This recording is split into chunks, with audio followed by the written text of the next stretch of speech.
See what I did there? Huh.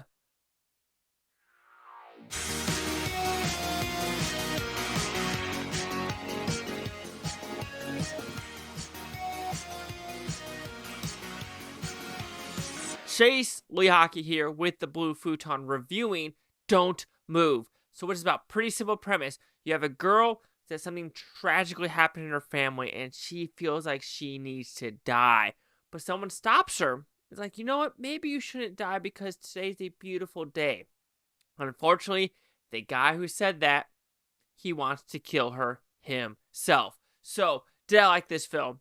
I thought it was a low-budget, simple-esque thriller that really did its job. This is almost like Don't Breathe, where you have the two singular characters. Or Don't Breathe was like 5 characters, 4 robbers and the main guy. This one, bad guy and the girl, and it's basically them two with a couple characters here and there of who's going to survive, who's going to die. And I think I like the story. I like the story of the overall aspect of, you know, you have a lot of people that commit suicide or they try to commit suicide. And when the suicide happens, there's a mind that goes, why did I do this? Like they instantly regret it. And this has almost the same way of, you know what? I'm going to take my life, but someone to take my life is something completely different. I think that is a good dynamic in this movie. So another positive to me with the writing is the look of the film. This is in Northern California, if I'm not mistaken. If I take a freaking guess, that's where it is, and it's a very nice looking film. Very little post-production. What post-production there is the fire effects when something is burning, because of course they don't want to really burn a house in this scenario. So what is on screen is mostly real, except some CGI effects, and I really dig that. Because, like I said, sometimes people feel like you have to go up bombastic with even low-budget movies. Like, oh, we got to do this. No, sometimes it's that simple of a real car wreck, a real chase, a real this, a real that. So it's like, yes, I do enjoy the simplisticness of this film.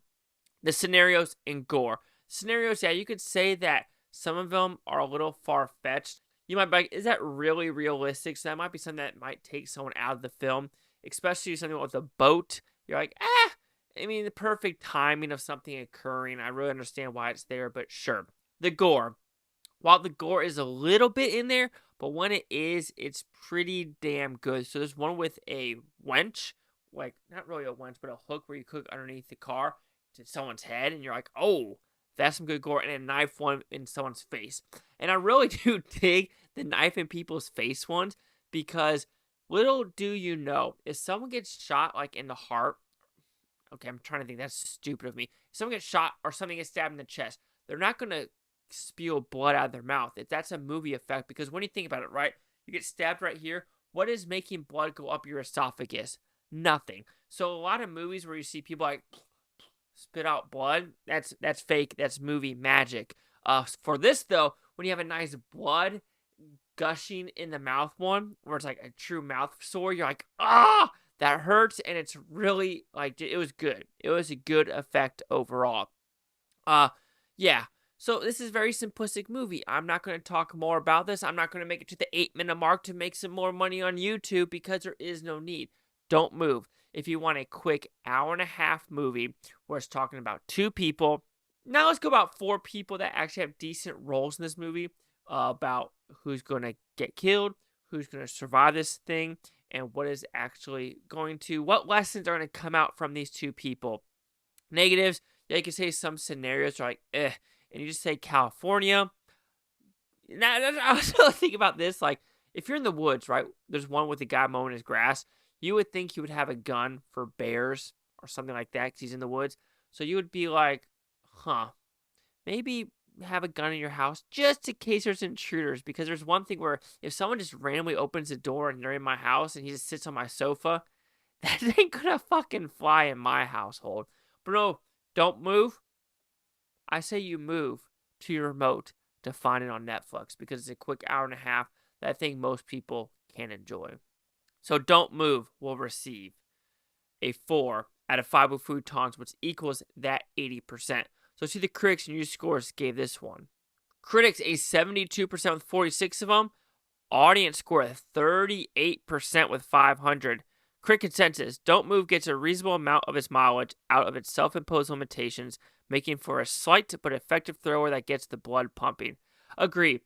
And also the Don't Move title, I don't know if that actually matches, but you know what? Right now, and I'm just giving you my opinion that, you know what? I don't know why the audience doesn't like it at all. So I'm a 5 out of 5, a 3 out of 5, a 3.5 out of 5, a 2.5 out of 5, a 1 out of 5. The ending is utter crap. It's just more gibberish nonsense. 0.5 out of 5. -5, you'll love this if you're a mindless watcher scrolling on TikTok. I understand what you're trying to do. However, the execution was so bad it was unwatchable. Zion B. Well, you know what? I mean, this is not a TikTok movie because this is kind of a slow burn. So I don't understand that one. Anyway, 80, 72, 38. Chase out here with the Blue Futon. Like, comment, subscribe. I know things Futontopia. You Blue Tony, take a watch. Have a great day. Watch us take tomorrow, week from, month, or a year from. Every single freaking one of you. And yeah, some people just party poopers. Don't kill. Don't kill.